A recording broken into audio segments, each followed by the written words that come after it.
सबसे इंपॉर्टेंट था कल रात वो फाइनेंस मिनिस्टर यूएस के उनकी press conference treasury secretary Scott Bessent की।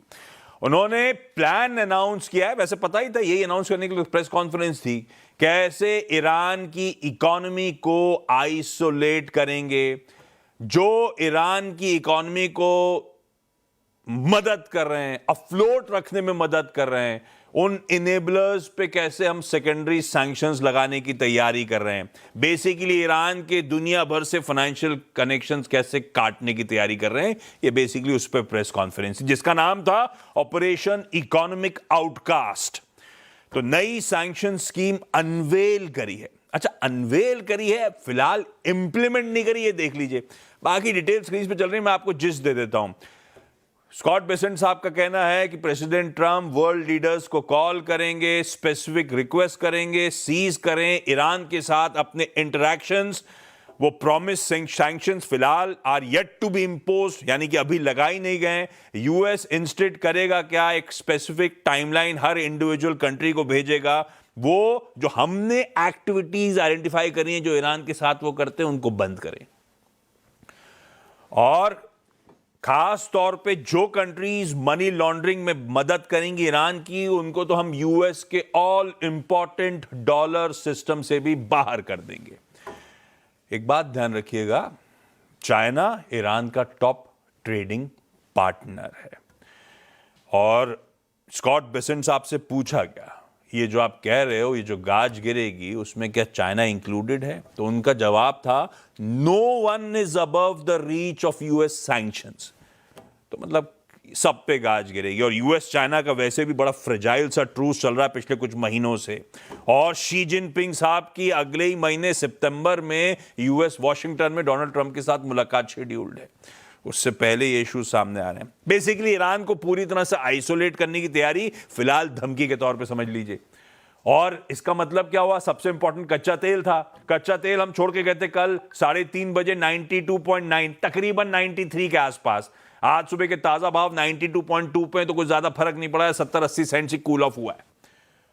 तो मामला जस का तस है, क्यूज के लिहाज से 92 प्लस पे, वो हायर लेवल्स पे आपको कच्चा तेल नजर आएगा। दूसरा सबसे प्रोमिनेंट क्यों रह गया आजकल, वो यूएस बॉन्ड यील्ड्स।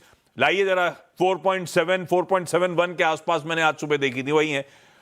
जबकि कल थोड़ा सा इनिशियली कूल ऑफ हुआ था, क्योंकि सीएनबीसी यूएस जो है हमारा, उन्होंने रिपोर्ट करा था कि यूएस का ट्रेजरी डिपार्टमेंट शायद 1 ट्रिलियन जनरल अकाउंट से इस्तेमाल करने जा रहा है ताकि गवर्नमेंट बॉन्ड परचेजेस को फैसिलिटेट करा जा सके। उसके बाद एक माइनर सा कूल ऑफ आया था, पर वो 4.7% के थ्रेशोल्ड को ब्रीच भी नहीं करा है उसने। कल हमने छोड़ा था 4.71 के आसपास, आज सुबह भी 4.7 के आसपास है। तो वो जस का तस मामला फंसा हुआ है। इंटरेस्टिंगली, मैंने आप लोगों से कहा था बड़ा इंपॉर्टेंट है, इस हफ्ते के फ्राइडे को जब उनके केविन वॉर्श साहब नए फेड चेयर की जैक्सन होल में एक स्पीच लाइंड अप है, क्या कहेंगे इन सब मामलों में। आज सुबह ही मैं एक यूएस के एक्सपर्ट को सुन रहा था, मुझे बड़ा लॉजिकल लगा। जब आप लोग बॉन्ड मार्केट में इंटरवीन करने की कोशिश कर रही है, उनका ट्रेजरी डिपार्टमेंट बॉन्ड मार्केट में इंटरवीन कर रहा है, तो बहुत डिफिकल्ट है इवन फेड के लिए समझ पाना कि बॉन्ड मार्केट असल में कहना क्या चाहता है।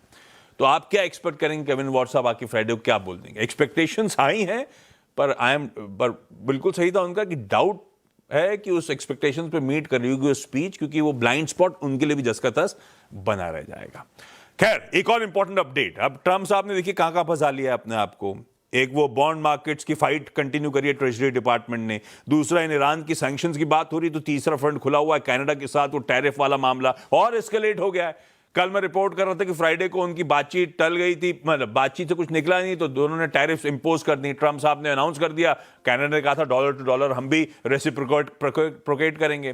कल अपडेट ये आया कि वो दायरा और बढ़ा दिया ट्रंप साहब ने, और गुस्सा हो गए, तो ऑटो एंसिलरी को भी, ऑटो पार्ट्स को भी उस दायरे में, एडिशनल टैरिफ के दायरे में ले आए। तो वो इश्यूज और बढ़ते चले जा रहे हैं। खैर, तो ग्लोब अगर सच सच पूछें तो मामला तो फंसा ही हुआ है, हर तरफ से, हर फ्रंट से इश्यूज हैं।